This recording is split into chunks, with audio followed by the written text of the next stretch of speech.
সুপ্রিয় দর্শক, আসসালামু আলাইকুম। আপনাদের সবাইকে স্বাগত জানাচ্ছি এখনকার আলোচনা। আপনাদের সঙ্গে আছি আমি সিরাজুল ইসলাম। দর্শক, মার্কিন প্রেসিডেন্ট ডোনাল্ড ট্রাম্প ইরানকে হুঁশিয়ারি দিয়ে বলেছেন, ইরান কূটনৈতিক আলোচনার জন্য চুক্তির আলোচনার ক্ষেত্রে অনেক বেশি সময় নিয়েছে, এখন তাকে মূল্য দিতে হবে। তার মানে ইরানের উপর আমেরিকা হামলা চালাতে পারে, সেই ইঙ্গিত তিনি পরিষ্কার দিয়েছেন। ইরান কি করবে? ইরানের প্রেসিডেন্ট মাসুদ পেজেশকিয়ান পরিষ্কার করে বলেছেন, ইরান কোনো হুমকির কাছে আত্মসমর্পণ করবে না। তারা যুদ্ধ চায় না, শান্তি চায়, কিন্তু না যুদ্ধ না শান্তি এরকম মাঝামাঝি কোনো অবস্থায় থাকতে চায় না, পরিষ্কার একটা অবস্থায় পৌঁছাতে চায়। এদিকে ইরানের স্পিকার বাকের কলিবাফ বলেছেন, যে কোনো আগ্রাসনের তাৎক্ষণিক এবং চূড়ান্ত জবাব দেওয়া হবে। অন্যদিকে ইরানের পররাষ্ট্র মন্ত্রণালয় বলেছে, আমেরিকা কূটনীতির পথকে ক্ষতিগ্রস্ত করছে। রাশিয়া বলেছে, মধ্যপ্রাচ্যে উত্তেজনা বেড়ে যাওয়া মারাত্মক উদ্বেগের বিষয়। আর চীন বলেছে, ইরান এবং আমেরিকাকে ধৈর্য ধরতে হবে এবং অবশ্যই কূটনীতির পথে ফিরে আসতে হবে। এপাশে জাতিসংঘে নিযুক্ত পাকিস্তানের স্থায়ী প্রতিনিধি আসিম ইফতিখার আহমদ তিনি বলেছেন, দুই পক্ষকেই ধৈর্য ধরতে হবে এবং কূটনীতিকে আরেকটু সুযোগ দেওয়া উচিত। সুপ্রিয় দর্শক, আপনারা মোটামুটিভাবে হেডলাইনগুলো শুনলেন। তাতে সমস্ত সব খবর ছাপিয়ে এটাই বড় খবর হয়ে দাঁড়াচ্ছে যে ডোনাল্ড ট্রাম্প ইরানের উপর নতুন করে হামলা চালাতে যাচ্ছে এবং সেই হামলা সম্ভবত আজ রাতেও বড় আকারে শুরু হতে পারে। তাহলে ইরান কি করবে? ইরান পাল্টা জবাব দেবে, সে কথা বলেছে। এর ভেতরে আরেকটা গুরুত্বপূর্ণ খবর ছিল, সেটি হচ্ছে এই যে ইসরায়েলের উপর হামলা বন্ধের জন্য আমেরিকা ইরানকে 3 বিলিয়ন অর্থাৎ 300 কোটি ডলার পাঠিয়েছে, একদম ক্যাশ টাকা, নগদ।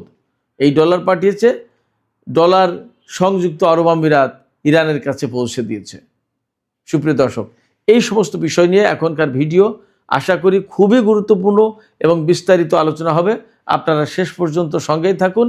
আর ভিডিও ভালো লাগলে লাইক, কমেন্ট, শেয়ার করুন এবং চ্যানেলটি সাবস্ক্রাইব করে সাথেই থাকুন। দর্শক, চলুন বিস্তারিত আলোচনা করি। আপনারা সবাই জানেন, গত রাতে আমেরিকা ইরানের উপর হামলা চালিয়েছে। কারণটা কি? অ্যাপাচি হেলিকপ্টার ধ্বংস করা। এই অভিযোগে ইরানের উপর হামলা চালিয়েছে। এখানে সংক্ষেপে বলে রাখি, ইরানের জাস্ক, সিরিক এবং কিশ দ্বীপে হামলা চালিয়েছে আর মিনাব অঞ্চলে হামলা চালিয়েছে। এর জবাবে ইরান কুয়েত, বাহরাইন এবং জর্ডানে হামলা চালিয়েছে, অর্থাৎ এই সমস্ত দেশে মার্কিন ঘাঁটিগুলোতে হামলা চালিয়েছে। এরপরে মোটামুটিভাবে খবর যা বেরিয়েছে তাতে বেশ গুরুত্বপূর্ণ কিছু ব্যাপার আছে। প্রথম কথা হচ্ছে, অ্যাপাচি হেলিকপ্টার হারানোর পর আমেরিকার মাথা খারাপ হয়ে গেল কেন? এই প্রশ্নের জবাবে বলতে হবে, F-35 জঙ্গি বিমান যেমন আমেরিকার গর্বের ধন, অত্যাধুনিক বিমান, যুদ্ধ বিমান, তেমনি অ্যাপাচি অ্যাটাক হেলিকপ্টার এটাও খুবই গুরুত্বপূর্ণ। এই রকম আমেরিকার হেলিকপ্টার জগতে গর্বের ধন। একটা অ্যাপাচি হেলিকপ্টারের দাম কত জানেন? 400 থেকে 600 কোটি টাকা। টাকার অঙ্কে 400 থেকে 600 কোটি টাকা একটা হেলিকপ্টারের দাম। একটা F-35 যুদ্ধ বিমানের দাম 600 থেকে 900 কোটি টাকা, জাস্ট তার অর্ধেক একটা অ্যাপাচি হেলিকপ্টারের দাম।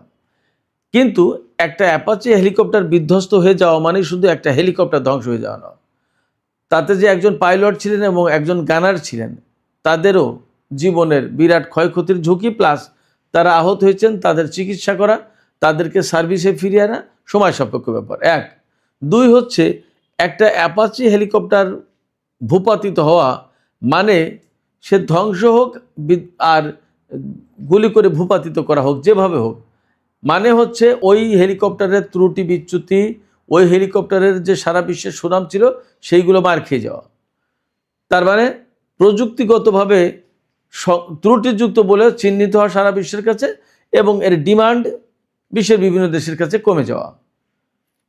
3 হচ্ছে যে এই যে একটা অ্যাপাচি হেলিকপ্টার, তাতে অত্যাধুনিক সেন্সর থাকে, ফায়ার কন্ট্রোল সিস্টেম থাকে, হেলফায়ার মিসাইল থাকে এবং এই হেলিকপ্টারের রকেট এবং 30 মিলিমিটার সাইজের কামান থাকে। একটা হেলিকপ্টার ধ্বংস হয়ে যাওয়া মানে এই টোটাল প্রযুক্তি, এই টোটাল প্যাকেজ সিস্টেম নষ্ট হয়ে যাওয়া। এদিকে আজকে যখন আমেরিকা ইরানের উপর হামলা চালিয়েছে, তখন হরমুজ প্রণালী এলাকায় আমেরিকার একটি MQ-9 রিপার ড্রোন ভূপাতিত করেছে ইরান। তার মানে দাঁড়াচ্ছে ইরানের আকাশে মার্কিন ড্রোন ঢুকলেই নেই হয়ে যাচ্ছে, হাওয়া করে দিচ্ছে, খেয়ে ফেলছে ইরান। এই যে ড্রোন হারালো, এবং আমি আরেকটু বলি, আজকে ইরান হামলা করে কি কি করেছে। কুয়েতের বিমান ঘাঁটি ব্যাপকভাবে ক্ষতিগ্রস্ত হয়েছে, তার চেয়ে বেশি ক্ষতিগ্রস্ত হয়েছে বাহরাইনে মার্কিন ৫ম নৌবহরের ঘাঁটি, আর তার চেয়ে বেশি ক্ষতিগ্রস্ত হয়েছে আপনার জর্ডানে আল আজরাক বিমান ঘাঁটি। সেই ঘাঁটির যেখানে মার্কিন F-35 বিমান থাকে, সেই হ্যাঙ্গারে হামলা করেছে ডাইরেক্ট। আমি আপনাদেরকে একটা ছবি দেখানোর চেষ্টা করছি।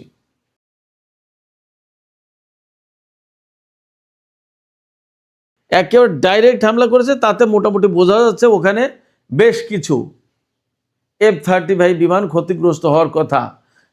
ক্ষেপণাস্ত্র যখন ঢুকেছে তখন মাটিতে পড়ার পর ওখানে তো বাস্ট হয়েছে, ক্ষয়ক্ষতিটা ভেতরে হয়েছে বেশি। হ্যাঙ্গারের উপর থেকে দেখা যাচ্ছে ব্যাপকভাবে ভেঙে চুরে নিয়ে ভেতরে ঢুকেছে, কিন্তু ক্ষেপণাস্ত্র যখন মাটিতে পড়েছে তখন তো সেখানে বাস্ট হয়েছে, ক্ষয়ক্ষতিটা ওখানে ব্যাপক হয়েছে। এবং ডোনাল্ড ট্রাম্পের মাথা খারাপ হয়ে গেছে ওইখানেই।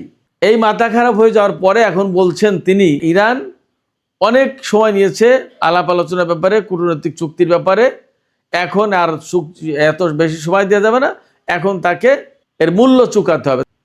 তার মানে আমেরিকা ইরানের উপর হামলা চালাবে। কিন্তু বাস্তবতা হচ্ছে আমেরিকা যদি ইরানের উপর হামলা চালায়, তাহলে আমরা মোটামুটিভাবে বুঝতে পারি, আমাদের যে পর্যবেক্ষণ, তাতে ইরান বসে বসে তামাক খাবে না, ইরানও হামলা চালাবে। তার মানে দুই দেশ আবার পূর্ণমাত্রায় যুদ্ধ শুরু করবে এবং ইসরায়েল তাতে জড়িয়ে যাবে। তার মানে 2 দিন আগে ইসরায়েলকে যে কথা বলে থামিয়েছিলেন ডোনাল্ড ট্রাম্প, এখন ইসরায়েল ডোনাল্ড ট্রাম্পের কাছে সেই কথা ফিরিয়ে দিয়ে বলবে যে দেখেছেন, আপনি যে ইরানের ব্যাপারে আমাকে ধমক দিলেন, এখন সেই ইরান আপনার উপর হামলা চালালো, এখন ঠিক আছে, চলেন দুইজন যুদ্ধ করি, ইরানকে ধ্বংস করে দিই। তার মানে নেতানিয়াহু ইরানের বিরুদ্ধে একদম ব্যাপক উৎসাহ উদ্দীপনা নিয়ে আমেরিকার সাথে আবার যুদ্ধ শুরু করবে এবং মধ্যপ্রাচ্যে আবার জীবনহানি, প্রাণহানি ঘটবে, আবার ব্যাপক সম্পদের ক্ষয়ক্ষতি হবে এবং আবার ব্যাপকভাবে অনিশ্চয়তা তৈরি হবে। হরমুজ প্রণালীতে তেল আটকে যাবে, সারা বিশ্বে তেলের ক্রাইসিস হবে, সারা বিশ্বে অর্থনৈতিক সংকট শুরু হবে, শেয়ার বাজারে ধস নামবে, মুদ্রাস্ফীতি ঘটবে, পণ্যের মূল্য বেড়ে যাবে, অর্থাৎ জনজীবনে খরচ বেড়ে যাবে। এই তো সারা বিশ্ব একটা মারাত্মক সংকটের মধ্যে পড়বে। তো সেক্ষেত্রে ডোনাল্ড ট্রাম্প যদি যুদ্ধ শুরু করেন, ইসরায়েল যদি যুদ্ধ শুরু করেন, তাহলে ইরান শুরু করবে, তাতে কোনো সন্দেহ নেই। যাই হোক, আমি বলছিলাম ক্ষয়ক্ষতির যে প্রশ্ন। তো এই যে জর্ডানে এত বড় ক্ষতি, মার্কিন ৫ম নৌবহরের ঘাঁটি আজকে মোটামুটি তছনছ করেছে। যা খবর পেলাম, ইরান বলছে যে আজকে যে হামলা হয়েছে তার 70% সফল। তার মানে 10টা ক্ষেপণাস্ত্র মারলে তার 7টি একদম টার্গেটে হামলা করেছে, 10টা ড্রোন হামলা করলে তার 7টি একেবারে ডাইরেক্ট কাজ করেছে। সেক্ষেত্রে 70% সাকসেস মানে বিরাট ব্যাপার। এবং যার কারণে গতকালকে ডোনাল্ড ট্রাম্প বলেছিলেন যে ইরানের সাথে 2-3 দিনের ভেতরে একটা চুক্তি হয়ে যাবে, আর সেখানে আজকে তিনি বলছেন যে ইরান চুক্তির ব্যাপারে বা কূটনৈতিক প্রক্রিয়া সম্পন্ন করার ব্যাপারে অনেক বেশি সময় নিয়েছে, এখন তাকে মূল্য চুকাতে হবে, মূল্য দিতে হবে। গতকালকে আপনি চুক্তির কথা বলেন, আজকে কি করে বলেন যে আপনি অনেক সময় নিয়েছে? আপনি বলেন যে 2-3 দিনের ভেতরে চুক্তি হয়ে যাবে, তাহলে ইরানের সাথে তো আপনার কথাবার্তা ফাইনাল। এবং আপনি ইরানকে $3 বিলিয়ন পাঠিয়েছেন সংযুক্ত আরব আমিরাতের মাধ্যমে। 2 দিন আগেই খবর বেরিয়েছিল, সংযুক্ত আরব আমিরাতের একটি বিশেষ বিমান ইরানে গেছে এবং সেই বিমানে করে টাকা, ডলার দিয়ে যাওয়া হয়েছে, $3 কোটি দিয়ে যাওয়া হয়েছে, নগদ ক্যাশ, নতুন নতুন নোট, সব ধরে নিতে পারেন ডলারের। এটা কেন বলছি? ক্যাশ টাকা নিয়ে যাওয়ার প্রশ্ন কেন আসলো? কারণ আমেরিকার যে সুইফট সিস্টেম, সেই সুইফট সিস্টেমের সাথে ইরান কানেক্টেড না।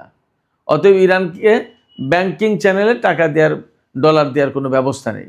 ফলে এই ডলারগুলো সাপ্লাই দিয়েছে আমেরিকা সংযুক্ত আরব আমিরাতের বিমানে করে। এই ডলার নাকি পাঠিয়েছিল কাতারের কাছে। কাতার প্রক্রিয়া সম্পন্ন করে সংযুক্ত আরব আমিরাতের মাধ্যমে এই ডলার পাঠানোর কথা বলেছে আমেরিকাকে। বলছে যে আমরা না, সংযুক্ত আরব আমিরাতের মাধ্যমে পাঠাও। সেইভাবে পাঠিয়েছে। এবং 2 দিন আগে কিন্তু খবর একটা বেরিয়েছিল, আপনারা নিশ্চয় হয়তো খেয়াল করে থাকবেন। সংযুক্ত আরব আমিরাতের একটি বিশেষ বিমান ইরানে গেছে এবং কিছুক্ষণ পর ফিরে এসেছে। কেন গিয়েছে, কি ব্যাপার, সেটা বিস্তারিত জানা যায়নি বলে আর আমি আলোচনা আনিনি। আজকে আলোচনা আনলাম। জানাও গেছে 300 কোটি ডলার, অনেক টাকা, বিমান ভরে এই টাকা নিয়ে ইরানকে দিয়ে আসছে ইসরায়েলে হামলা বন্ধ করার শর্ত হিসেবে। ওই টাকা দেওয়ার পরে ইরান ইসরায়েলে হামলা বন্ধ করেছিল। তার মানে বোঝা যায় যে আমেরিকা ইরানের সাথে চুক্তি করতে আসলে মরিয়া। এখন ডোনাল্ড ট্রাম্প আজকে যে হুমকি দিচ্ছেন, সেই হুমকি কি আসলে তিনি কার্যকর করবেন, নাকি শুধু হুমকির ভেতরেই থাকলো? পথ দুটোই। আমি বিশ্বাস করি যে ইরান এবং ইসরায়েল আর আমেরিকার সাথে যে দ্বন্দ্ব, সংঘাত, সংকট সৃষ্টি হয়ে রয়েছে, এটা প্রকৃতপক্ষে কূটনীতির মাধ্যমে সমাধান হওয়ার জিনিস না। এটা আদর্শগত সংকট। এই সংকটের শিকড় অনেক গভীরে। এই সংকটের সমাধান করতে হলে আমি ব্যক্তিগতভাবে মনে করি সামরিক সংঘাত অনিবার্য, এবং সামরিক সংঘাতের ভেতর দিয়েই এর একটা চূড়ান্ত নিষ্পত্তি হবে, মীমাংসা হবে। আজ হোক আর কাল হোক, এর ভেতরে হয়তো কূটনৈতিক উদ্যোগ চলবে, চুক্তি হবে, কিছু টাকা পয়সা লেনদেন হবে, নিষেধাজ্ঞা প্রত্যাহার হবে, আবার আসবে। আজ হোক, কাল হোক, পরশু হোক, যেদিন হোক, ইরান, আমেরিকা, ইসরায়েলের ভেতরে সামরিক সংঘাত অনিবার্য, এবং এটা হবেই, আমার বিশ্বাস, আমার ব্যক্তিগত বিশ্লেষণ। তো ডোনাল্ড ট্রাম্প এখন চুক্তি চাই নাকি যুদ্ধ চাই, সেটা একটা প্রশ্ন। আমার যা বিশ্লেষণ, তার জন্য জরুরি ভিত্তিতে চুক্তি প্রয়োজন। যুদ্ধ করলে বিপদ তার জন্য। যুদ্ধ করলে আমেরিকার বাহিনী, ইসরায়েলি বাহিনী ইরানের সাথে পারবে না, এটা পরিষ্কার প্রমাণিত, একদম পরিষ্কার প্রমাণিত। সেক্ষেত্রে নিশ্চিতভাবে আমেরিকার জন্য লাভজনক হচ্ছে চুক্তি। আবার মানুষের জীবন হানি না হয়, যাতে সম্পদের হানি না হয়, মারাত্মক অনিশ্চয়তা না তৈরি হয়, সারা বিশ্ব অর্থনৈতিক সংকটের কবলে না পড়ে, জ্বালানি তেল গ্যাসের সংকটে না পড়ে, হরমুজ প্রণালী আরও মারাত্মকভাবে বন্ধ না হয়ে যায়, এই সমস্তর জন্য আসলে চুক্তি প্রয়োজন, যুদ্ধ না, চুক্তি প্রয়োজন। বাট আসলে ডোনাল্ড ট্রাম্প কি চাই, নেতানিয়াহু কি চাই, ইসরায়েল কি চাই, ইসরায়েলি লবিগুলো কি চাই, সিআইএ কি চাই, মোসাদ কি চাই, দ্যাট ইজ ইম্পর্টেন্ট। এর ভেতরে সবচেয়ে বেশি ইম্পর্টেন্ট হচ্ছে ইসরায়েলি লবি, ইসরায়েলি গোয়েন্দা সংস্থা মোসাদ এবং সিআইএ, এরা কি চাই। মার্কিন প্রেসিডেন্ট ডোনাল্ড ট্রাম্প কি চাই, সেটা গুরুত্বপূর্ণ ব্যাপার না। ডোনাল্ড ট্রাম্প যদি বলে এই মুহূর্তে যুদ্ধ বন্ধ করো, আর যদি ইসরায়েলি লবি, মোসাদ এবং সিআইএ তারা যদি বলে যে না, যুদ্ধ চলবে, তো সেটাই ফাইনাল।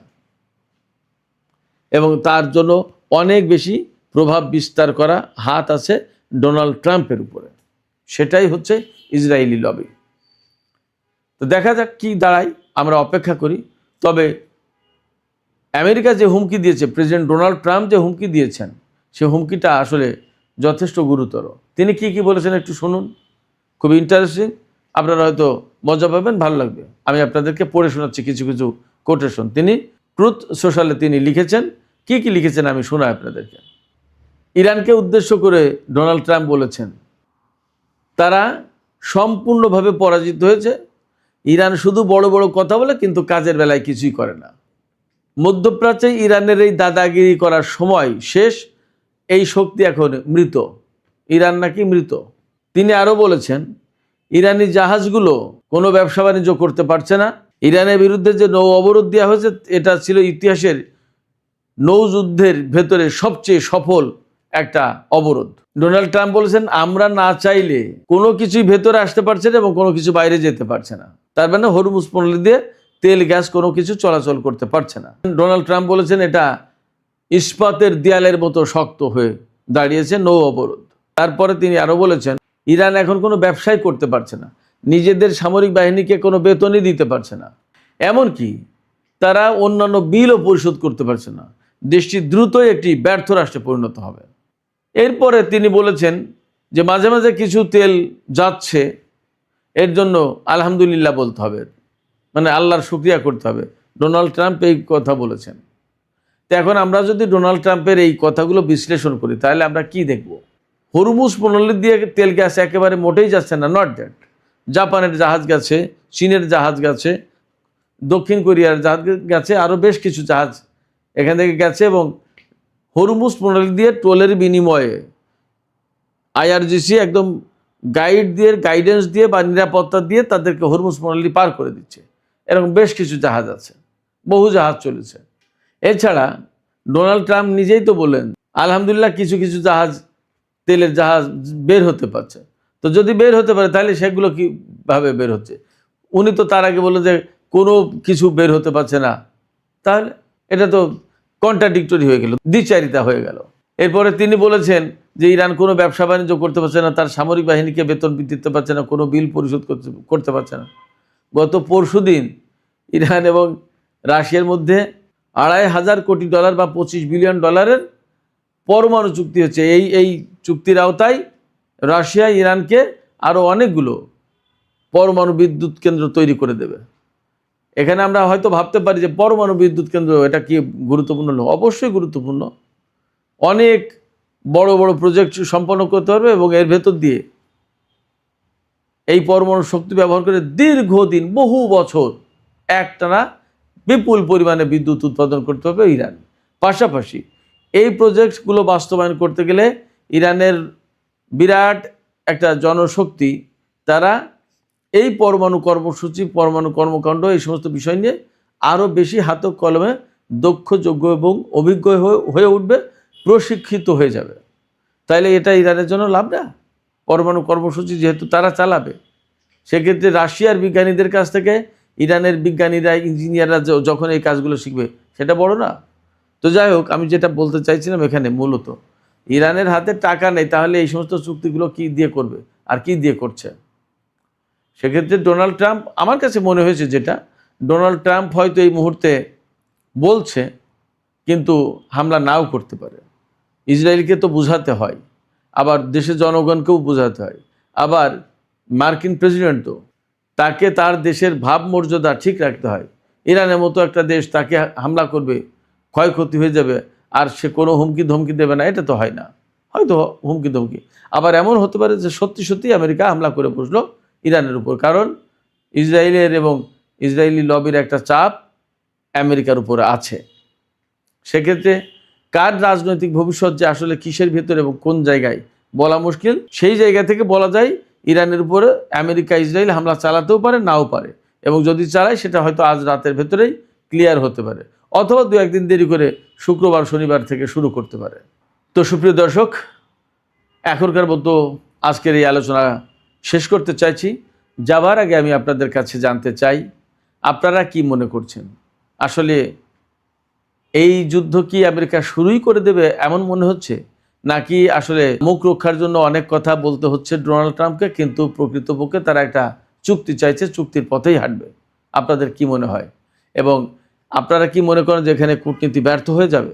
আপনাদের মতামত কমেন্টে জানাতে পারেন। আর ভিডিও ভালো লাগলে আবারও বলি, লাইক, কমেন্ট, শেয়ার করবেন এবং চ্যানেলটি সাবস্ক্রাইব করে প্লিজ সাথেই থাকবেন। আপনাদের সবাইকে অনেক অনেক ধন্যবাদ। আল্লাহ হাফেজ।